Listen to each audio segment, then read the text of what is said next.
forecast issued by the Met Office at 0015 on Thursday the 2nd of July. Viking, north obscura, south obscura. North backing northwest.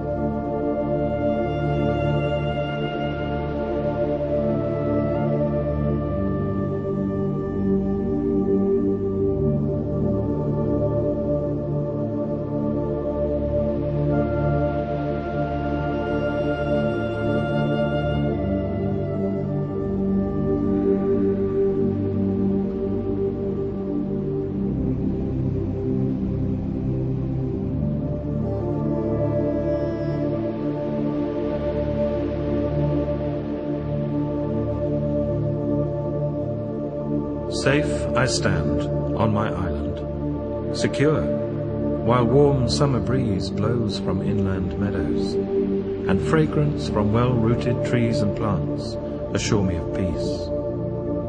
From the shore of my island I look inland and see the strong granite rock supporting the stones of my dwelling, not spacious, but secure, and all is familiar. But if I turn my gaze toward the ocean, I see the wild waves.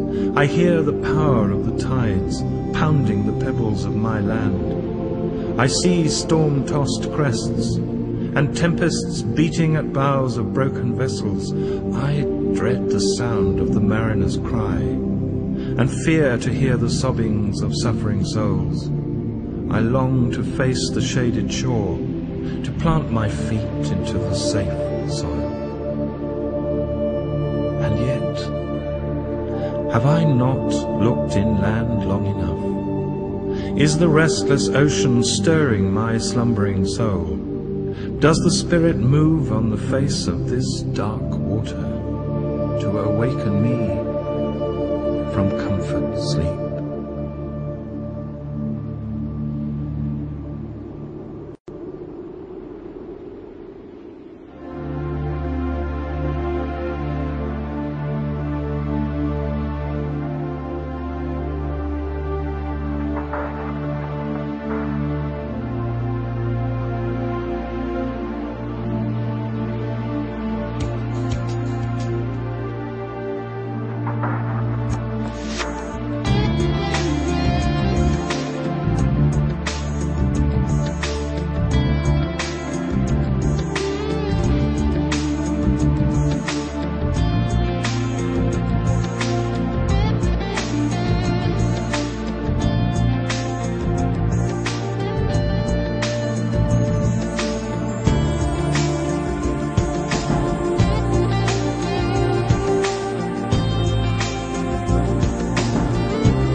Are we the church asleep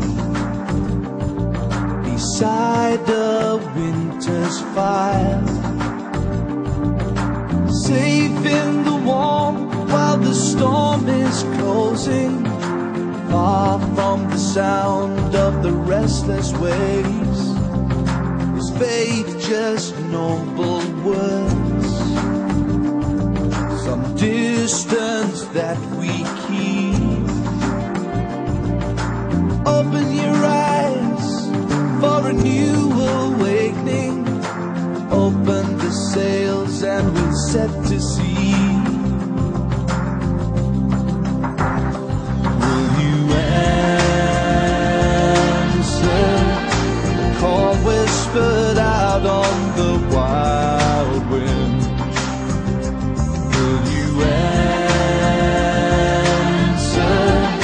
the call whispered out on the wild wind? Awake my soul and see the landscape of the lost. Shake off the dust of this ancient weather, the call to the saints, will you take your cross? Will you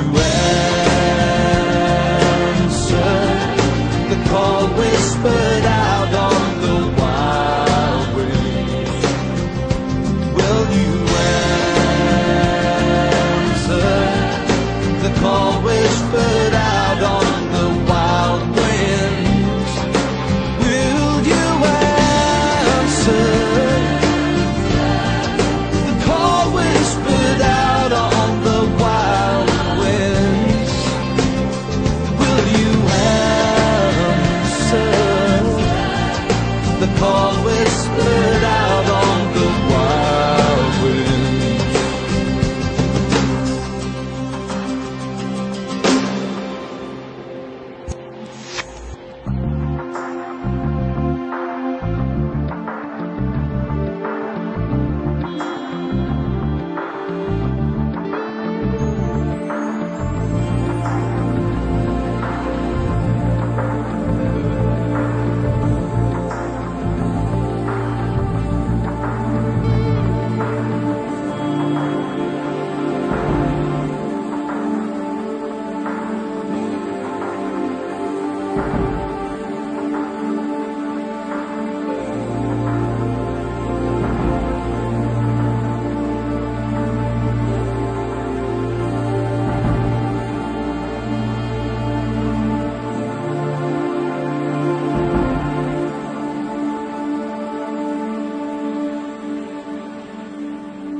Those of us who have mapped out the geography of ourselves know what a dispiriting exercise this can be.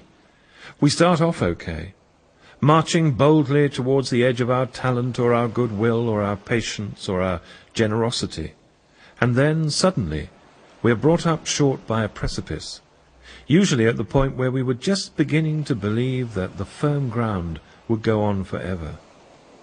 Setting off in a different direction, we find that exactly the same thing happens. In fact, it happens again and again and again, until we start to learn that there is a shape and a limit to what we are.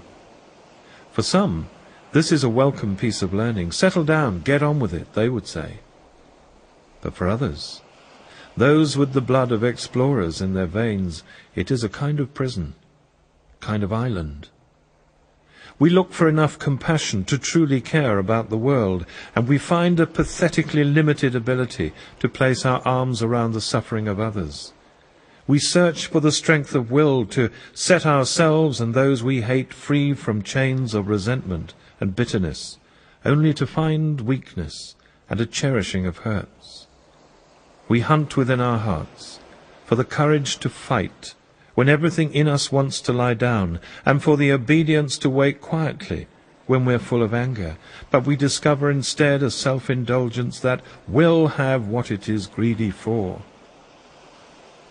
We stand on the shore of our own lives, calling out to God that we can go nowhere unless He provides a way.